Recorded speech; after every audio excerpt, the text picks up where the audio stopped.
दोस्तों अगर आप भी विराट कोहली को दुनिया का सबसे महान बल्लेबाज मानते हैं तो वीडियो को लाइक जरूर कीजिएगा। दोस्तों विराट कोहली को मिला जिम्बाब्वे की टीम की तरफ से खेलने का ऑफर, तो क्या बोले भारत के तमाम दिग्गज। जी हां दोस्तों, भारतीय टीम के स्टार बल्लेबाज विराट कोहली के T20 वर्ल्ड कप से बाहर होने की खबर सामने आई, जिसके बाद अब उनके जिम्बाब्वे से खेलने की खबर सामने आ रही है, जिसको सुनकर भारतीय दिग्गजों का बयान सामने आया है। इस बीच महेंद्र सिंह धोनी, गौतम गंभीर से लेकर सचिन तेंदुलकर, सुनील गावस्कर ने विराट कोहली को लेकर एक ऐसा बयान जारी किया जिसको सुनकर आपके भी होश उड़ जाएंगे। तो आखिरकार जिम्बाब्वे से विराट कोहली को खेलने के बाद ऑफर मिलने के बाद भारतीय दिग्गजों ने क्या बयान जारी किया तो आपको बताएंगे ही, लेकिन उससे पहले आपको क्या लगता है रोहित शर्मा और विराट कोहली में कौन है दुनिया का सबसे खतरनाक बल्लेबाज? अपनी राय में नीचे कमेंट बॉक्स में जरूर दें। दोस्तों जैसा कि आपको पता है T20 वर्ल्ड कप की तैयारी में सभी टीम लगी हुई है, लेकिन इस बीच खबर सामने आ रही है कि विराट कोहली को वेस्टइंडीज की स्लो पिच के कारण शामिल नहीं किया जाएगा। ऐसे में विराट कोहली की टीम में शामिल न होने की खबर को सुनकर पूरे क्रिकेट जगत में बवाल मच गया। लेकिन अब इसी बीच दूसरी और सबसे बड़ी खबर भी सामने आ रही है, जहां मीडिया रिपोर्ट के अनुसार पता चल रहा है कि जिम्बाब्वे की टीम विराट कोहली को अपनी टीम में शामिल करने के लिए मुंह मांगी रकम देने के लिए तैयार है और उनको शामिल होने का ऑफर भी दे रही है। इसको सुनकर क्रिकेट जगत में हड़कंप पहुंच गया है। इस बीच भारतीय दिग्गजों ने विराट कोहली को लेकर बड़ा बयान जारी कर पूरे क्रिकेट जगत में पैदा कर दी है, जिसमें महेंद्र सिंह धोनी ने बयान देते हुए कहा कि विराट कोहली का किसी और टीम से खेलना काफी ज्यादा मुश्किल है। जिस तरीके की खबर इस समय सोशल मीडिया पर दौड़ रही है वह बिल्कुल गलत है, क्योंकि मैं विराट कोहली को पर्सनल रूप से जानता हूं और मुझे पता है विराट कोहली किस तरीके के खिलाड़ी हैं, किस तरीके के व्यक्ति हैं। वह अपने देश के अलावा किसी और देश से खेलना पसंद नहीं करते। हालांकि मुझे नहीं लगता कि T20 वर्ल्ड कप से उनको बाहर किया जाएगा, लेकिन अगर ये खबर सामने आ रही है तो ये बिल्कुल गलत है। इसके अलावा उन्होंने आगे बयान देते हुए कहा कि विराट कोहली जैसा खिलाड़ी अगर T20 वर्ल्ड कप नहीं खेलेगा तो ये काफी नुकसानदायक होगा। लेकिन अब उनके जिम्बाब्वे से खेलने की खबर मेरे अनुसार पूरी तरीके से मात्रे का हुआ है। वहीं गौतम गंभीर ने बयान देते हुए कहा कि विराट कोहली फॉर्मेट के बेहतरीन खिलाड़ी हैं। बेशक विराट कोहली से मेरे ग्राउंड पर काफी ज्यादा विवाद हुए हैं, लेकिन पर्सनली विराट कोहली काफी ज्यादा बेहतरीन खिलाड़ी हैं और काफी बेहतरीन व्यक्ति हैं। क्रिकेट के लिए आज से विराट कोहली तो बेहतरीन क्रिकेटर तीनों फॉर्मेट में कोई भी नहीं है। हालांकि किसी भी खिलाड़ी के करियर में उतार चढ़ाव आता है, ऐसे में विराट कोहली के जिस प्रकार से प्रदर्शन मैंने विदेश में देखे हैं उसके बाद तो मैं बस यही कहना चाहूंगा कि विराट कोहली को T20 वर्ल्ड कप में खेलना चाहिए। इसके अलावा उन्होंने आगे बयान देते हुए कहा कि जिम्बाब्वे की तरफ से खेलने के ऑफर को विराट कोहली आसानी से ठुकरा देंगे, क्योंकि वह अपने देश के अलावा किसी और देश में मैच बिल्कुल भी खेलना पसंद नहीं करेंगे।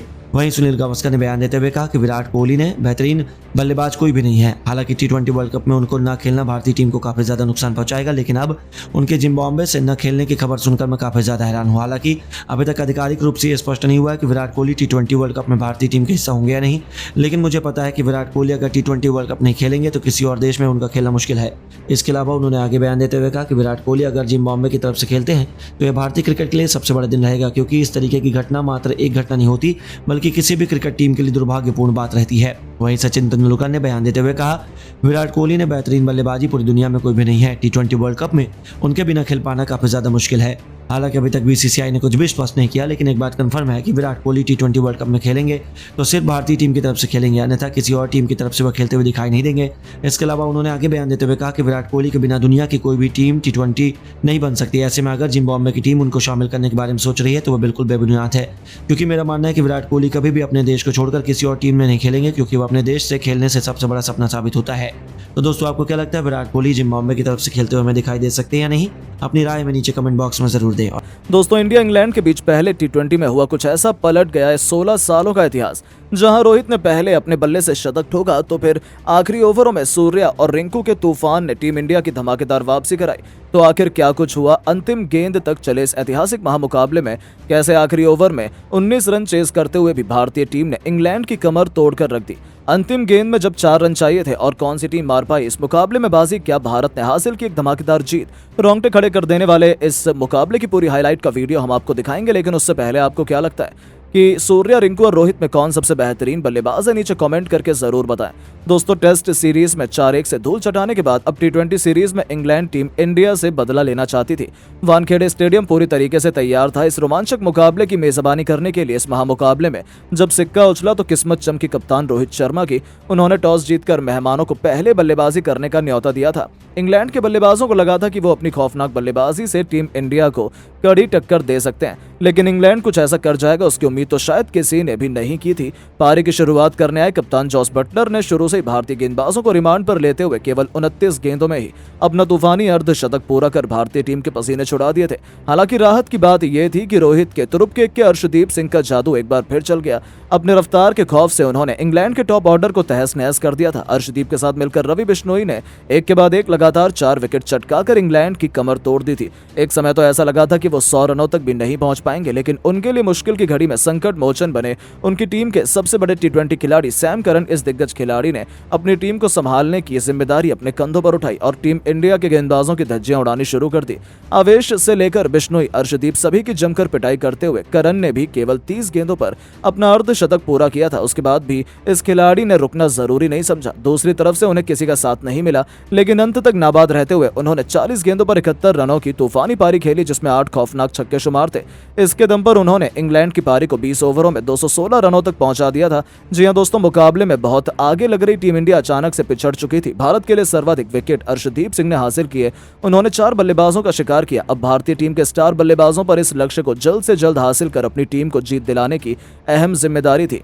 उनके इरादों को सच करने के लिए रनों की ताबड़तोड़ बरसात करने यशस्वी जायसवाल के साथ कप्तान रोहित शर्मा की जोड़ी मैदान में उतरी और टेस्ट सीरीज के बाद अब टी20 में भी रोहित ने अपना सारा गुस्सा इंग्लैंड के मासूम गेंदबाजों पर उतारना शुरू कर दिया।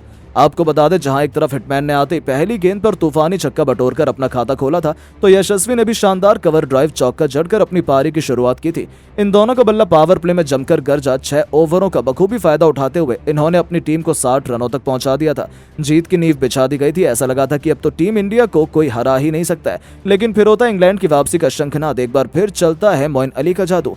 जिस तरह से उन्होंने वर्ल्ड कप में बल्लेबाजों को अपनी धुनाई पर नचाया था, वैसे ही हमें इस मुकाबले में भी देखने को मिला। जी हां दोस्तों, अली ने आते ही लगातार 2 गेंद पर अपने पहले यशस्वी तो फिर अगली ही गेंद पर गिल को चलता कर भारतीय टीम को करारे झटके दिए थे। यशस्वी 29 रन बनाकर पवेलियन लौटे, तो वहीं गिल को तो खाता भी खोलने का मौका नहीं मिला था। इसके बाद मैदान पर रिंकू सिंह रोहित शर्मा का साथ देने आ गए। इन दोनों बल्लेबाजों ने मिलकर खूब तबाही मचाई और टीम इंडिया के स्कोर को 10 ओवर में ही 110 रनों तक पहुंचा दिया। जहां रोहित ने सैम करन की गेंद पर सिंगल लेकर केवल 31 गेंद पर अपना अर्धशतक पूरा किया। इसके बावजूद उनका बल्ला रुकने का नाम नहीं ले रहा था। रिंकू के साथ मिलकर रोहित शर्मा ने अर्धशतकीय साझेदारी पूरी कर ली। रोहित शर्मा की बल्लेबाजी देखकर यही लग रहा था कि आज एक बार फिर इंग्लैंड के गेंदबाजों की शामत आई हो। रोहित बेरहमी से गेंदबाजों की धुनाई कर रहे थे। देखते ही देखते उन्होंने 58 गेंद पर तूफानी शतक ठोक दिया और अपनी टीम को जीत की तरफ बढ़ा दिया, वो भी आदिल राशिद की गेंद पर उनके सिर के ऊपर से तूफानी छक्का लगाकर, जो देखते ही बनता था, क्योंकि वर्ल्ड कप की कहानी दोहराते हुए रोहित अकेले ही इंग्लैंड के लिए यमराज बने हुए थे। पूरी तरीके से मैच भारतीय टीम के हाथ में आ चुका था। इंग्लैंड विकेट की तलाश में थी। ऐसे में एक बार फिर मोइन अली गेंदबाजी में वापसी करते हैं और आते ही उन्होंने अपनी फिरकी से रोहित को क्लीन बोल्ड कर दिया और भारतीय टीम को दूसरा झटका लग गया। रोहित ने 112 रनों की एक जबरदस्त पारी खेली। इस दौरान उन्होंने 9 छक्के तो वहीं 6 चौके भी लगाए थे। अब टीम इंडिया को जीत दिलाने की जिम्मेदारी रिंकू सिंह के साथ टी20 के नंबर 1 खिलाड़ी सूर्या के कंधों पर आ चुकी थी। अब मुकाबला आखिरी 3 ओवरों में जा चुका था, जहां टीम इंडिया को जीत के लिए अभी भी 48 रनों की दरकार थी। इंग्लैंड को जीत निश्चित मानी जा रही थी। 18वां ओवर लेकर आए इंग्लैंड के सर्वश्रेष्ठ तेज गेंदबाज क्रिस वॉक्स, और फिर क्या था, सूर्या ने इस ओवर में अपनी क्लास दिखाई। वॉक्स के इस ओवर में 2 चौके और 2 तूफानी छक्के लगाते हुए सूर्या ने कुल 23 रन बटोर डाले, जिसकी बदौलत भारतीय टीम तेजी से लक्ष्य की तरफ अग्रसर हो गई थी। अब भारत को आखिरी 2 ओवरों में जीत के लिए 25 रनों की दरकार थी, लेकिन पारी के 19वें ओवर में गेंदबाजी करने आए मोइन अली ने केवल 6 रन ही दिए। जी हां, इस ओवर में दोनों ही बल्लेबाज कुछ खास नहीं कर पाए और भारत को आखिरी ओवर में जीत के लिए 19 रन बनाने थे। इस बार दोनों बल्लेबाजों को रोकने की जिम्मेदारी आन पड़ी थी सैम करन के कंधों पर, लेकिन उन्होंने भी नहीं सोचा था कि कुछ ऐसा हो जाएगा और उन्होंने पहली गेंद पर सूर्या के शानदार चौका लगाया। अब आखिरी 5 गेंदों में जीत के लिए 15 रन बनाने थे, लेकिन करन की दूसरी गेंद पर भी सूर्या ने एक और चौका लगा दिया और अब आखिरी 4 गेंदों में 11 रन रह गए। तीसरी गेंद पर करन ने वापसी की और केवल 1 रन दिया। अब रिंकू सिंह स्ट्राइक पर आ गए। अब 3 गेंदों में बनाने थे 10 रन। सैम करन की चौथी गेंद पर रिंकू ने एक्स्ट्रा कवर के ऊपर से शानदार छक्का लगाया और टीम इंडिया को जीत का ऐलान कर दिया। इसी के साथ रिंकू ने अपना अर्धशतक केवल 28 गेंद में पूरा कर लिया था। अब पूरी तरीके से मैच भारत की मुट्ठी में था, लेकिन करन ने वापसी की और एक ऐसी खतरनाक बाउंसर डाली जिस पर रिंकू कुछ खास नहीं कर पाए।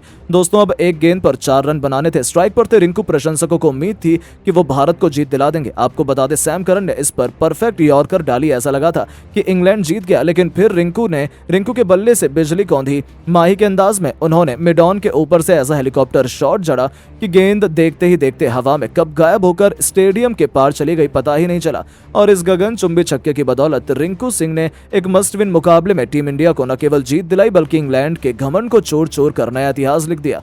जहां इंग्लिश टीम और उनके फैंस तो स्टेडियम में ही आंसू बहाने लगे थे। लेकिन दोस्तों, अब आपको क्या लगता है कि दूसरे टी20 मुकाबले में कौन सा भारतीय बल्लेबाज शतक लगा पाएगा? रोहित शर्मा, सूर्या, यशस्वी या फिर कोई और? अपनी कीमती राय नीचे कमेंट बॉक्स में जरूर दें और ऐसी शानदार खबरों के लिए चैनल को सब्सक्राइब करना बिल्कुल ना भूलें। धन्यवाद।